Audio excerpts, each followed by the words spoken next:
Om Swastiastu. Terima kasih atas waktu yang telah diberikan kepada saya. Sebelumnya, perkenalkan, nama saya Nika Dektia Yunadiningsih, NIM 2014201042. Nah, di sini saya akan membawakan materi mengenai pengobatan virus corona atau COVID-19. Pada pasien bergejala ringan atau tanpa gejala, dokter akan menyarankan untuk isolasi mandiri di rumah sambil tetap melakukan langkah-langkah pencegahan penyebaran infeksi virus corona. Beberapa tindakan yang dapat dilakukan oleh dokter adalah yang pertama merujuk pasien dengan gejala berat atau menjalani perawatan dan karantina di rumah sakit umum rujukan. Yang kedua, meresepkan obat pereda demam dan nyeri yang aman dan sesuai dengan kondisi pasien. Yang ketiga, menganjurkan pasien untuk melakukan isolasi mandiri dan istirahat yang cukup. Yang keempat, menganjurkan pasien untuk banyak minum air putih untuk menjaga kadar cairan tubuh. Sementara pada pasien dengan gejala berat, dokter akan memberikan rujukan untuk menjalani karantina di rumah sakit rujukan. Saat ini, Indonesia sedang menjalankan program vaksinasi COVID-19 secara bertahap. Hingga 4 November 2021, sudah lebih dari 122 juta orang yang menerima vaksin dosis pertama dan 76 juta orang yang telah memperoleh vaksin dosis kedua. Vaksinasi COVID-19 bertujuan untuk membentuk kekebalan tubuh terhadap virus corona. Selain itu, vaksinasi juga bertujuan untuk membentuk kekebalan kelompok atau herd immunity. Dengan begitu, masyarakat yang tidak dapat menjalani vaksinasi karena memiliki kondisi tertentu seperti reaksi alergi berat terhadap vaksin. Untuk mencapai tujuan di atas, vaksin COVID-19 kini sudah dapat diberikan pada anak usia 6-18 tahun, ibu hamil, dan ibu menyusui. Sementara untuk orang yang memiliki riwayat penyakit atau menderita kondisi tertentu, vaksinasi bisa dilakukan, tetapi harus ada izin dari dokter. Untuk vaksinasi merupakan cara terbaik untuk mencegah COVID-19.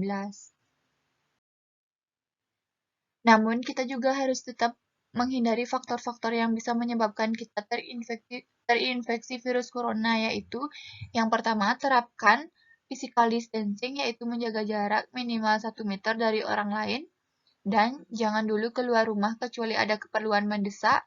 Yang kedua, gunakan masker saat beraktivitas di tempat umum atau keramaian, termasuk saat pergi berbelanja bahan makanan atau mengikuti ibadah di hari raya. Yang ketiga, rutin mencuci tangan dengan air dan sabun atau hand sanitizer yang mengandung alkohol minimal 60%, terutama setelah beraktivitas di luar rumah atau di tempat umum. Yang keempat, jangan menyentuh mata, mulut, dan hidung sebelum mencuci tangan. Yang kelima, tingkatkan daya tahan tubuh dan menjalani pola hidup sehat seperti mengonsumsi makanan bergizi, berolahraga secara rutin, beristirahat yang cukup, dan mencegah stres. Hindari kontak dengan penderita COVID-19, orang yang dicurigai positif terinfeksi virus corona, atau orang yang sedang sakit demam, batuk, dan pilek. Yang terakhir, tutup mulut dan hidung dengan tisu saat batuk dan bersin. Kemudian buang tisu ke tempat sampah, jaga kebersihan lingkungan dan kebersihan rumah, termasuk benda-benda yang sering disentuh.